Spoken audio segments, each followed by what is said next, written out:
Welcome to the church family that is lifting lives through living love, inspiring hope, filling with faith, and transforming our world. These recorded messages are made available so that you might have additional opportunities to stay connected with us and that you might learn and grow in your faith. God bless you as you hear the word today. And now, the message.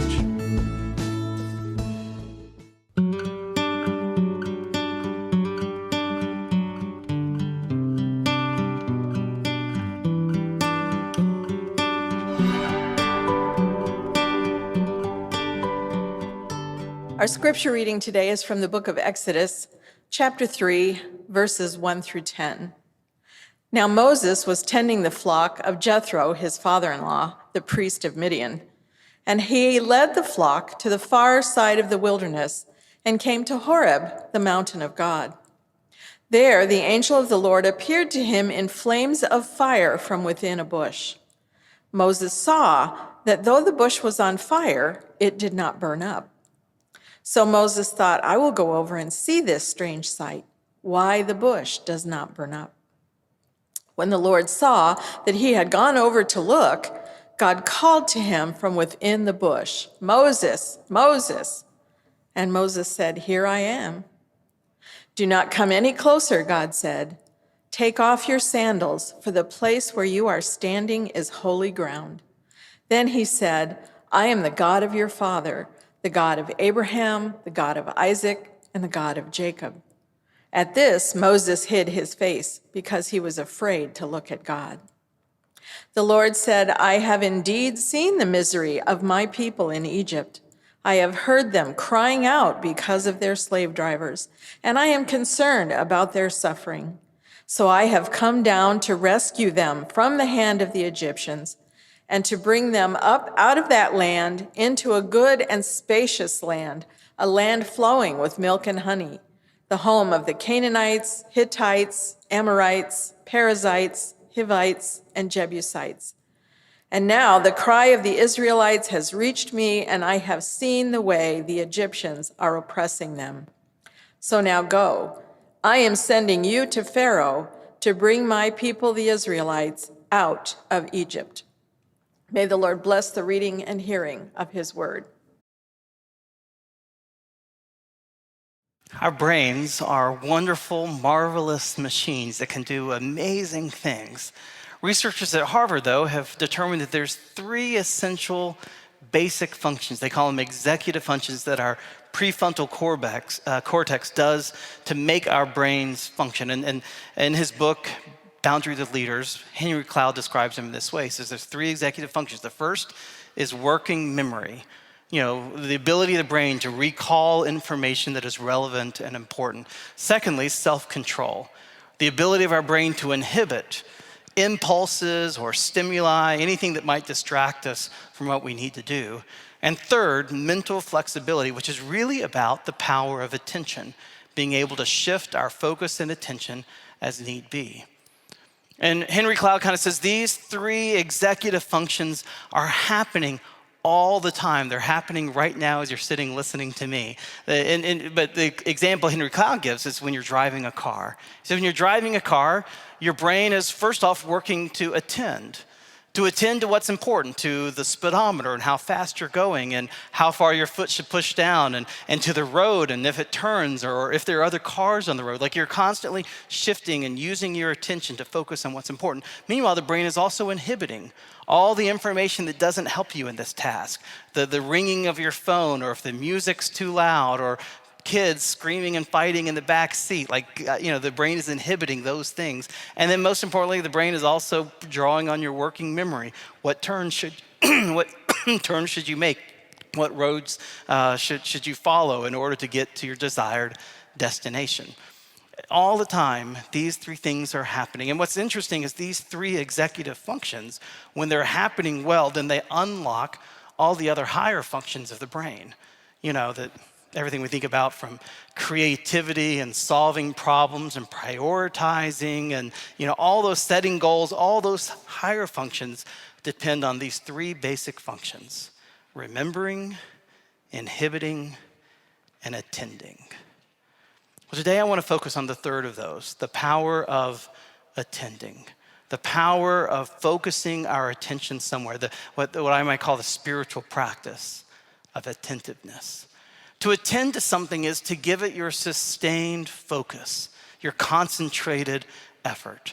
And that sounds easy enough, just to attend to something. But the reality is, in today's world, with so much stuff vying for our attention, sometimes it can be really hard to attend, to focus in on something. I mean, even right now, your brain, this marvelous machine that I talked about, it's pulling in all kinds of information, smells, sensations, sounds, visually, it's pulling in, but it's also filtering out all that information to help you attend to what's most important, which I guess in this moment is my words that I'm speaking right now, except sometimes the brain doesn't do that. Sometimes there's a sound or a smell or a thought that distracts us and pulls us astray. Like I said, in today's world where so much is vying for our attention, it's very easy for us to fall into what I would call a spiritual ADD, an inability to focus on the things that matter the most. 2 weeks ago, Pastor Kim and I talked about the still small voice that Elijah listened to. In our world, with so many things vying for our attention, it's so easy to miss the still small voice of God, which is why we're talking about spiritual practices. Spiritual practices are things that we do that help us tune in to the still small voice of God in our midst. And I'm intentional about using that word practice, because when we say practice, it's something we repeat over and over and over again. We improve at it, we get better at it. We're not perfect at it, but we keep working at it because it helps us to grow in our relationship with God. And the practice I want to talk about today, attentiveness, has so many ramifications. It can make such a difference in our lives if we just practice it. One of the places you can practice the power of attentiveness is in your relationships with others, simply paying attention to the people who are around you. If you're a parent, or if not even if you don't have kids still at the home with you, if you're a parent or a grandparent, there's so much research about the power of attentiveness in those relationships. Les and Leslie Parrott, in their book, The Parent You Want to Be, they listed among their top 10 traits that parents can cultivate to be an attentive parent. Dan Webster, in his book, Kid Unique, isn't just for parents, it's for coaches, teachers, anybody. He says, there's amazing power in the power of observation, he says.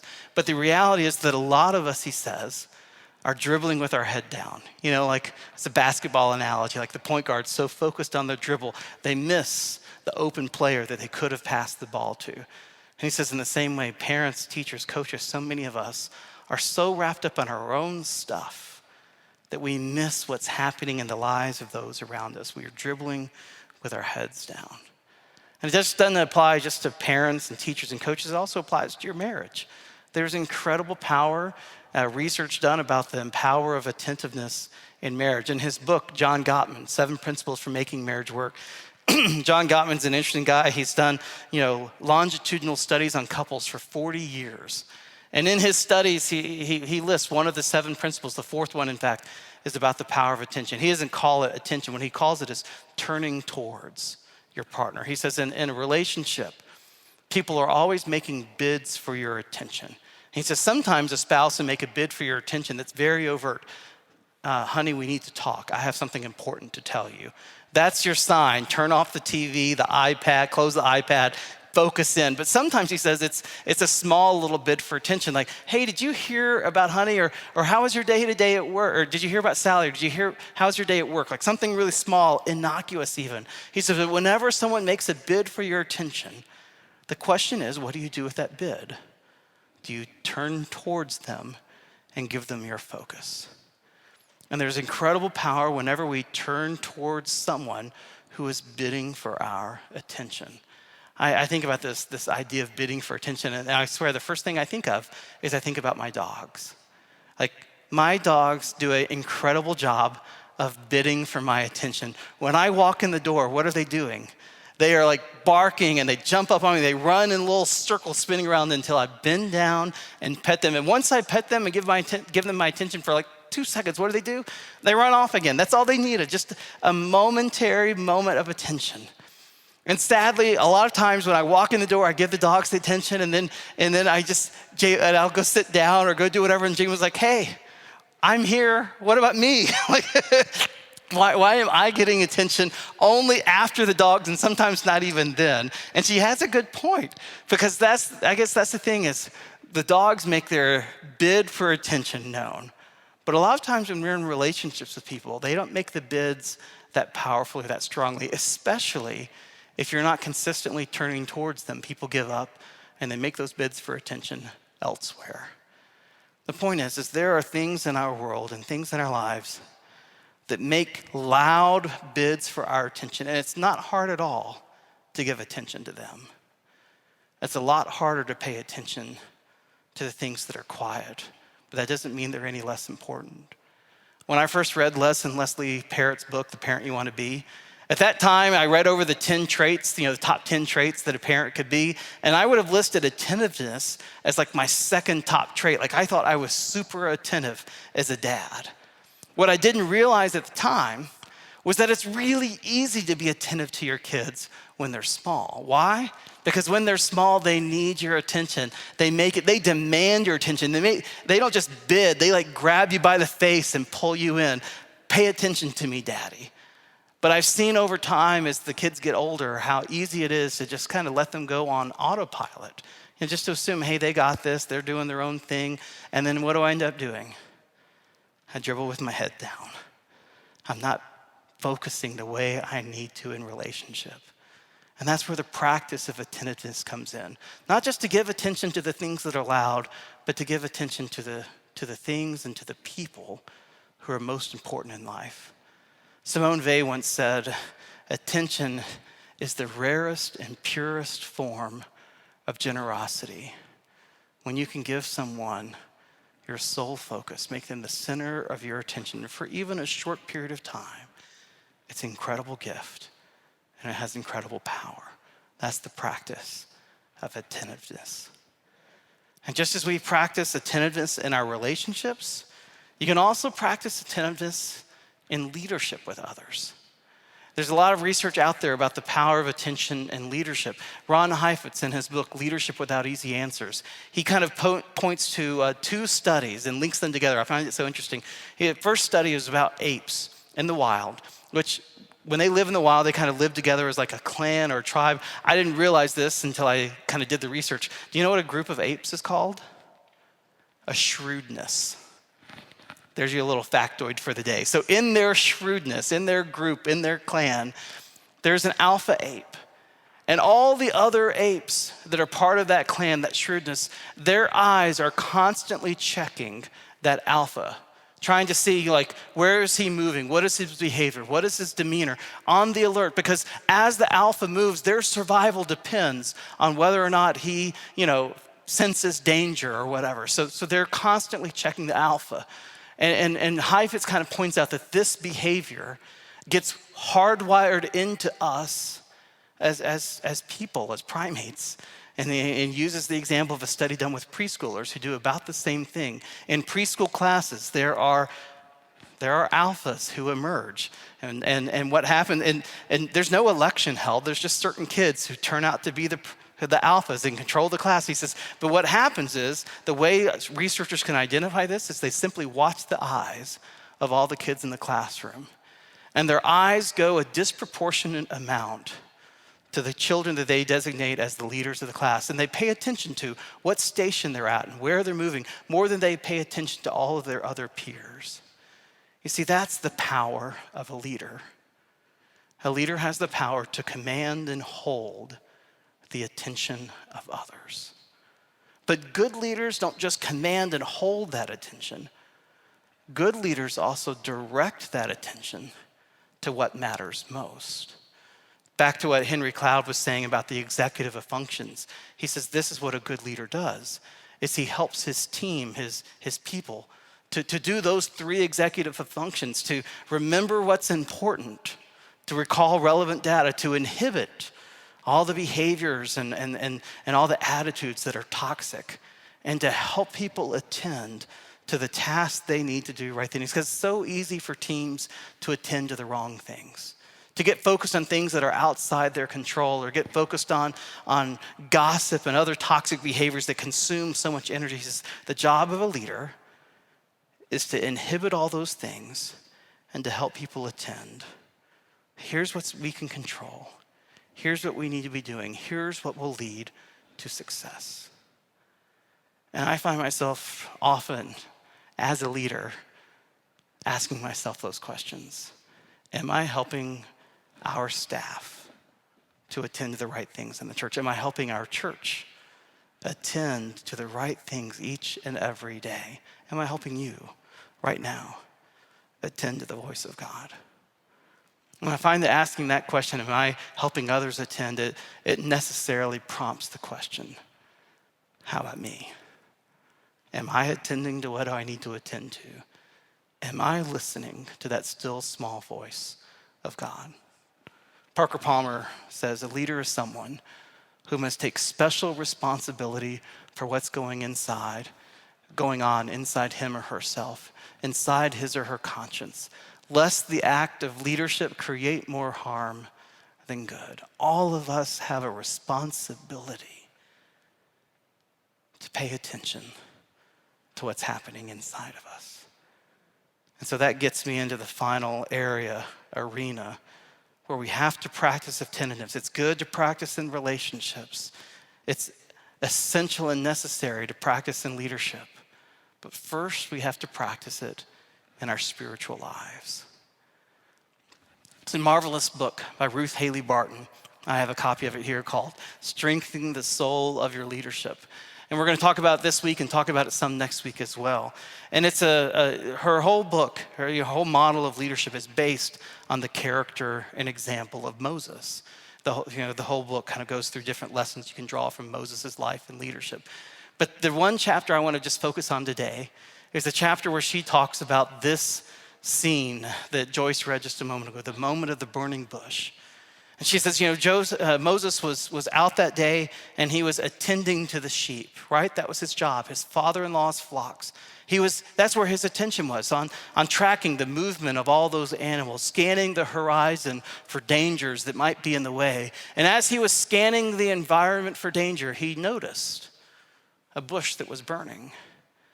And this was to his credit, that when he noticed this bush that was burning in a strange way, Moses turned aside from the task in which he was engaged in order to attend to the voice of God. She says it's no small thing when any leader or any person turns aside from their day-to-day tasks in order to listen to the voice of God. She reflects, most of us are choosing to live lives that don't set us up to pay attention. We're always on the run. We're always harried. We're always on the go. We don't notice those places where God is at work to ask ourselves what those things mean. We are blind to the bush that is burning in our own backyard and the wisdom that is contained within it. We squander the gift of this day just as it is, these people just as they are, the uniqueness and sweetness, even the bittersweetness of this particular place on the journey just as it is. The voice of God calling to us in our own wilderness places. The practice of attentiveness is about noticing the burning bushes that are taking place in the world around us. It's that simple. And the challenge is that most of us are not living lives that set us up to notice those burning bushes. And when I say burning bushes, it doesn't always have to be dramatic. Like Elizabeth Barrett Browning, she said, earth's crammed with heaven and every common bush afire with God. But only he who sees takes off his shoes. The rest sit around and pluck blackberries. It's not that God isn't present. It's not that there aren't burning bushes. It's just that sometimes we live at such a pace that we zoom right on by them. We don't see how God is calling to us. And so the practice of attentiveness is about first asking, are there any burning bushes in my own soul right now? Things that are crying out for attention. Things that are calling to me saying, this is where life is, this is where energy is. Like, are we attentive to the burning bushes inside our own spirits? And secondly, then we also look for the burning bushes in the world around us. Where is God moving? Where is God active?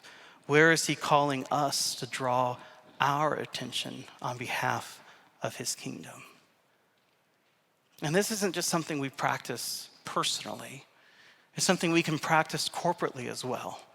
We can do it together with our teams at work. Where are the burning bushes that God is doing right around us right now? It's something we can do in our families. What are the burning bushes that God is calling us to? It's something we can do as our small groups.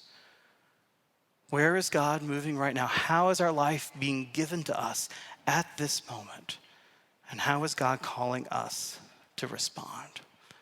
I'm going to invite my wife to come forward and join me for a little bit of conversation as we think about this idea of attentiveness. For those of you who don't know, Jamalyn is an ordained pastor in the Methodist Church. She just doesn't serve our church. She serves. I feel like I'm starting to. Starting to, I know, but she runs a ministry we've started. Really, she started building homes in Haiti, and so most of you don't know her call story. But I thought, this would be an opportunity for Jamalyn to share that story with us as a way of thinking and reflecting on the burning bush. And I know it's always a little bit dangerous when you invite your wife to speak on a Sunday when you've also talked about being attentive as a husband, as a dad, and so. Yeah. Well, I thought it was funny when Dave came to me and said, I'd really like for you to join me on this Sunday. And I said, okay, what are we going to be talking about? And he said, attentiveness. And if I had had something in my mouth, I probably would have spit it out at him, because I'm not sure when one thinks about me. My dad's sitting in the back. I'm not sure when my dad thinks about me, he thinks, that is such an attentive child. I don't think that's probably the case. Yeah. No, I'm just laughing. I know, not in you. Sorry, that didn't come out the right way. Anywho. I thought you were going to talk about how I'm not attentive and observant. Like the kids, so I get sucked into games on my phone. It's funny. Jamalyn will tell me I play all the good out of them. Because I love puzzles, and I get sucked into puzzles and games, and I just want to beat them. And so I had to take all the games, all the apps off my phone, so I wouldn't get sucked in. So what do you do instead? So what I do instead is I play on the iPad. Yeah. And so the kids give me a hard time. I'm like, Dad's on the iPad. So I thought you were going to talk about me not being observant. Well, sometimes he gets the iPad taken away from him, and he has to have quiet time. Yeah. So what I was going to say, though, that's funny is I have a good friend who she's told me years ago, she's like, I really think you were born with your hair on fire, because I'm always running around. I always want to be, I'm very extroverted. And so I'm always I'm up for anything, basically. And so this idea of practicing attentiveness, it really is a practice for me. I mean, I loved the quote from Ruth Haley Barton that Dave mentioned earlier. Many of us are choosing to live our lives that do not set us up to pay attention. And, there's this new personality test thing you can take called the Enneagram. I don't know if anybody's heard of it, but I am a 7, which means I'm always up for fun. Let's make it happen. I was Most School Spirit, Terre Haute South, 1993. All of that fits my personality. What does not fit my personality is setting my life up to pay attention. Yeah. So the day we got married, we had to laugh about it afterwards because I the hour or whatever leading up, there's photos and all the stuff that's going on, the chaos and the energy, and it was overwhelming for me. But what was the chaos and energy focused on? I didn't have my pants. That's a he forgot his that's tux a whole pants, other story. Everybody. And I had a friend from high school that's bringing the pants. That doesn't matter, but that was the chaos that was going on. Whatever. Anyways, but it was too much. It was overwhelming. So I had to get away. So I went to a Sunday school room somewhere in the church, and I just sat and I opened the Bible and I read some Psalms and I watched the snow falling, and that's what. Meanwhile, what is Hair on Fire doing? I'm not reading Psalms, just so you know. I'm looking for either a Valium or a shot of whiskey to calm my nerves, because my hair was on fire, my emotions were on fire, the whole thing. Yeah. So this is. let's bring it back to to Moses. Well, but the thing is, it's a spiritual practice to sit and be quiet. So when he was asking me, like, how are you attentive? And I said, well, now I really do. When I feel my head spinning and there's lots of different things going on, I said, I really like to sit and have just a couple minutes where I can breathe and really focus in on what I want to focus on. And he was like, you mean like on our wedding day when I was reading Psalms? And I was like, yeah, I hadn't caught up with you yet in that practice. But now I really understand the merit of it for sure. Yeah. So what I asked Jamalyn to do, we'll get back on. This is all really important because as a woman in my early 20s, I was living with my hair on fire. I had this amazing job. I was living in Indianapolis with friends from college, really living my best life. There were young professionals. We were all together. We were all starting to make money where we could actually not just eat Domino's every Friday night. And so that was very fun. And so it was a really exciting time, but it was not a time of attentiveness by any means. I mean, it was, if anything, it was, let's go as fast as we can and enjoy everything that's possible.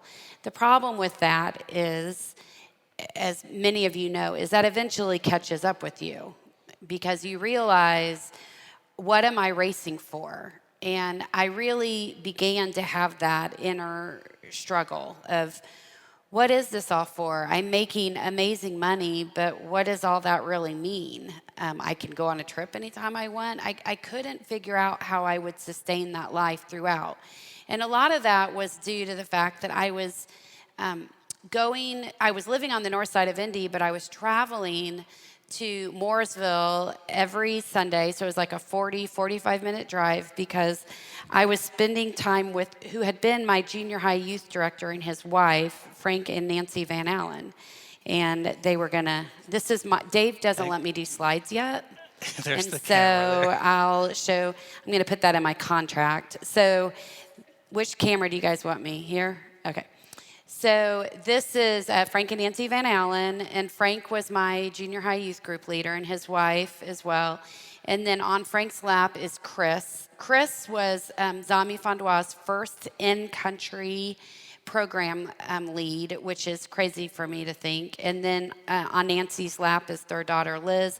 And I put Jess with a little arrow because Jess was in Nancy's belly. And if you can't tell, that's Jamalyn. And that's me in between. So youthful, have no idea what I'm doing. It was the day before I left for Duke. What I think is fascinating is pictures, used to have the little date, and it says January 3rd, 2000, which 3 years from this date, Dave and I would be having our wedding rehearsal. I'd love to tell that girl, it's going to be fine, don't you worry. But I would go down there on Sundays for church, and then I would stay in the afternoon because I helped Frank with youth group that night. And then eventually on Tuesdays, I was going down after work, attending Disciple Bible Study. I would stay the night and just go to work from there. And what I was getting to see was what a rhythm of a young family looked like. And when I'm running around with my hair on fire, I didn't even know that should be something that I should be thinking about. But it was when I started to become attentive to, what would my life look like in 5 years, 6 years? And what is it that God really wants me to be doing? Am I still going to be doing sales? Is it going to be something different? And when I finally allowed myself to really start thinking about that, it made it possible for one afternoon, it was the middle of the week, and I was down at the church for another meeting. And I went to go into the sanctuary to get something, and it was quiet, and the light was coming through just perfect, and I could hear very clearly God telling me, this is your home. And I thought, okay, so this is my home. I wasn't 100% sure what that meant, but I wanted to know more, and so I started to become more attentive to what that feeling and what that message was that I was receiving. And so, I took a month or two to think about it, and then I took some time, and I was like, well, let me just see if it's even too late to apply to seminary, and it wasn't. And so then sort of the next thing was, well, I guess I'll just apply if if I get accepted. And I got accepted everywhere I applied, which was bonkers to me. And it was very clear that this was going to be the next step in my life. Yeah, so like, I guess I hold that up as an example of like, you had to turn aside from this busy, high-paced, fill your quota, hit your targets, be top of the leaderboard, like life, to pay attention to, oh, God's calling me to something. And then, we probably can't go through all of it, but I know like, even for you, a call to ministry wasn't necessarily to be a senior pastor. Like, so then you had to figure out, well, where do I fit in the church, and what does that look like? And I didn't feel called to preach. I felt really blessed that I knew that part, because when you get to seminary, you have to kind of figure out, all right, well, after I get this education, then what? What do I want to do? Do I want to be ordained? I wasn't really sure what the next step was. I knew I really loved being in service to people, and I had an opportunity to do a number of different internships while I was there.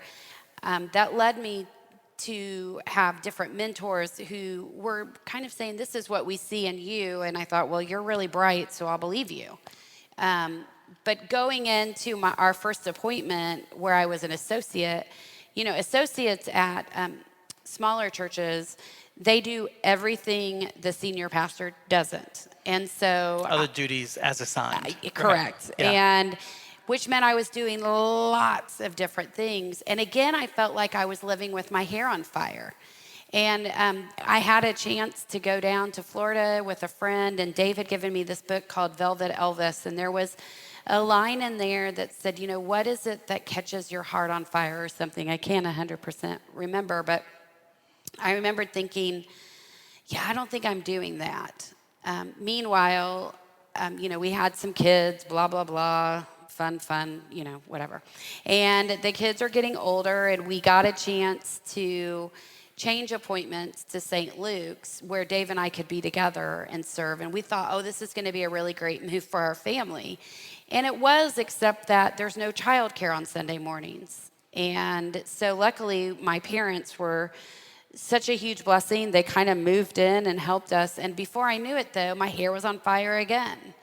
And I was going in 1,000 directions. And so it was this time where I really had to be attentive of, what is God calling me to that allows me to have a better balance, to be able to serve God in the way God is calling me, but also can allow our family to have a much better balance in life. And so, again, it was in a very quiet moment in a place where I loved. I was actually in Fondois on an incredibly unseasonably rainy week, and so we couldn't do much. We were inside a lot. It gave me a lot of time to think and pray about, what am I going to do next? And I went back to that very first time I went to Fondois while I was at Duke, and leaving Fondois, I felt so clearly that God was nudging me and saying, you're not done with this place yet, or honestly, this place is not done with you yet.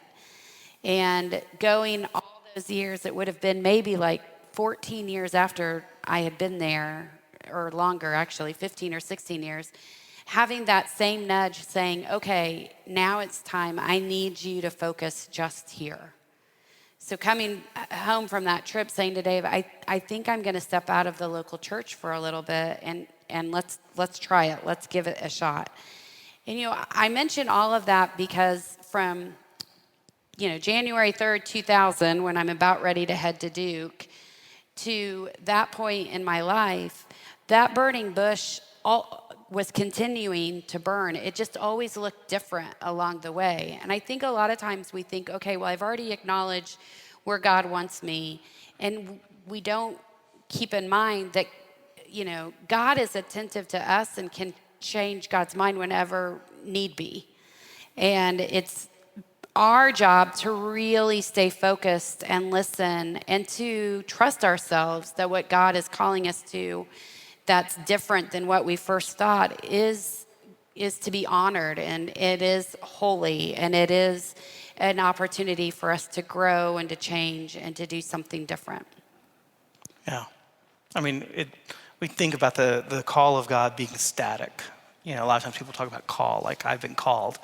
But it's not just a singular event. It's a continual conversation, a continual journey. And all along the way, God plants burning bushes to say, here's where I want your attention to be. Here's where I need your focus to be, because here's where my focus is in your life. I think that's the thing that we'll close with this because we need to move to communion. I think that's the thing that really hit me hearing Joyce read the scripture today. And I've heard these words so many times, but the thing that hit me was how attentive God is. That it wasn't just about Moses being attentive to God, but what does God say to Moses? I have seen the suffering of my people in Egypt. I have heard their cries, and I'm concerned about their welfare. God is attentive. He's been attentive to his people in Israel. And he's been attentive to Moses, even though Moses ran off into the desert to leave Egypt way behind. He never let Moses get outside of his attention. And in the fullness of time, he called Moses to say, I need your attention where mine is. I need you to focus on my people because I have a plan for your life. And I think that's where we find our call, is when we bring our attention not just on God, but when we allow God to direct and bring our attention to where his attention has been the entire time. That's the spiritual practice of attentiveness in a nutshell.